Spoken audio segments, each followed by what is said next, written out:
Cara pembuatan ombrometer sederhana dan mengukur curah hujan Hendianus Halawa. 2.402.019.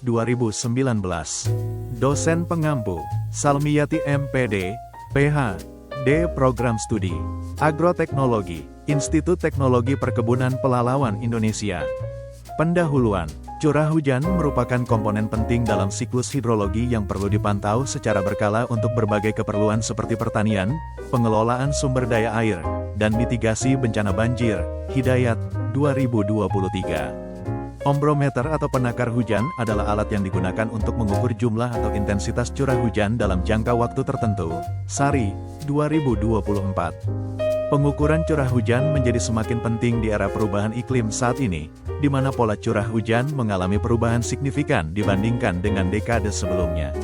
Menurut Prasetyo, 2025, pemahaman tentang pola curah hujan lokal dapat membantu masyarakat dalam mempersiapkan diri menghadapi kondisi cuaca ekstrim. Ombrometer sederhana dapat menjadi solusi praktis dan ekonomis bagi masyarakat umum untuk memantau curah hujan di lingkungan mereka, terutama di daerah yang tidak memiliki stasiun meteorologi resmi. Gunawan, 2024. Makalah ini akan membahas metode pembuatan ombrometer sederhana dengan bahan yang mudah didapatkan serta cara pengukuran curah hujan yang tepat. Tujuan dari praktikum ini adalah untuk memberikan pemahaman kepada mahasiswa mengenai cara pembuatan ombrometer sederhana dari bahan yang mudah diperoleh serta melatih keterampilan dalam melakukan pengukuran curah hujan secara langsung. Selain itu, praktikum ini bertujuan untuk membantu mahasiswa memahami prinsip kerja alat pengukur curah hujan dan pentingnya data curah hujan dalam analisis agroklimatologi, khususnya dalam kaitannya dengan kegiatan pertanian yang bergantung pada kondisi iklim. Alat dan bahan: tiang penyangga 2 meter, botol aqua 21 atau 2 liter batu kerikil, lem bakar, tali rafia cangkul, jerigen lakban, pisau, paku korek.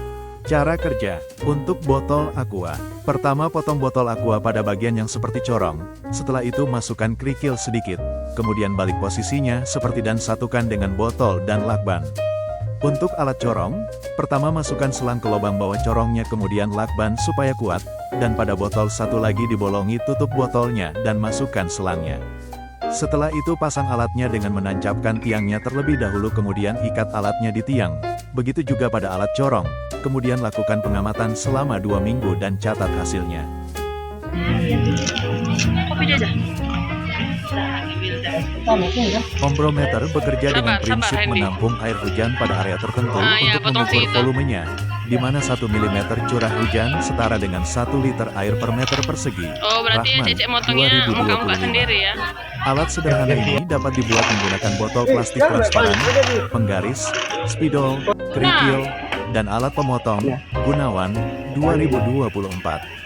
Sari, 2024. Menambahkan pentingnya memilih botol berdinding lurus untuk akurasi pengukuran. Proses pembuatannya mencakup memotong bagian atas botol, membentuk corong, menambahkan kerikil sebagai pemberat, serta membuat skala pengukuran yang presisi. Prasetyo, 2025. Untuk memastikan akurasi, alat perlu dikalibrasi dengan mengukur luas mulut corong dan membandingkan hasil pengukuran dengan volume air yang diketahui. Rahman, 2025, serta melakukan uji beberapa kali. Hidayat, 2023. Penempatan ombrometer juga penting, sebaiknya berada di area terbuka, datar, jauh dari penghalang, dan terlindung dari angin. Gunawan, 2024, serta ditempatkan di beberapa titik untuk distribusi data yang lebih baik. Sari, 2024. Prosedur pengukuran dilakukan rutin, idealnya pukul 7 pagi, dengan mencatat ketinggian air dan menghitung selisih curah hujan harian, lalu mencatat data secara sistematis. Prasetyo, 2025. Dalam interpretasi, curah hujan dikategorikan menjadi ringan, kurang dari 5 mm, sedang, 5-20 mm, lebat, 20-50 mm, dan sangat lebat, lebih besar dari 50 mm. Rahman, 2025, dan data jangka panjang dapat digunakan untuk memahami tren musiman. Hidayat, 2023. Perbandingan hasil pengukuran. Berdasarkan data curah hujan dari 2 jenis alat pengukur, yaitu borometer paralon dan borometer botol aqua, terdapat perbedaan yang signifikan dalam hasil pengukuran. Alat borometer Paralon mencatat total curah hujan sebesar 150 mm dengan rata-rata harian 10,71 mm. Sedangkan alat borometer botol Aqua hanya mencatat total 55,5 mm dengan rata-rata harian 3,96 mm. Perbedaan ini kemungkinan disebabkan oleh perbedaan diameter bukaan alat dan sensitivitas penampungan air hujan. Borometer Paralon, yang biasanya memiliki permukaan tangkapan lebih luas dan dinding vertikal lebih stabil, cenderung lebih akurat dalam menangkap air hujan dibandingkan botol Aqua yang modifikasinya sederhana dan lebih mudah terpengaruh angin atau cipratan. Kesimpulan, pembuatan ombrometer sederhana merupakan solusi praktis dan ekonomis untuk mengukur curah hujan, terutama di daerah yang tidak memiliki akses ke peralatan meteorologi standar. Dengan menggunakan bahan-bahan yang mudah didapatkan seperti botol plastik bekas, masyarakat dapat membuat alat pengukur curah hujan yang cukup akurat untuk keperluan praktis.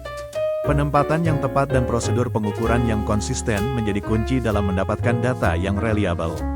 Sebagaimana dinyatakan oleh Rahman, 2025, pengukuran curah hujan pada tingkat lokal dapat memberikan kontribusi berharga bagi pemahaman masyarakat tentang kondisi meteorologi di lingkungan mereka.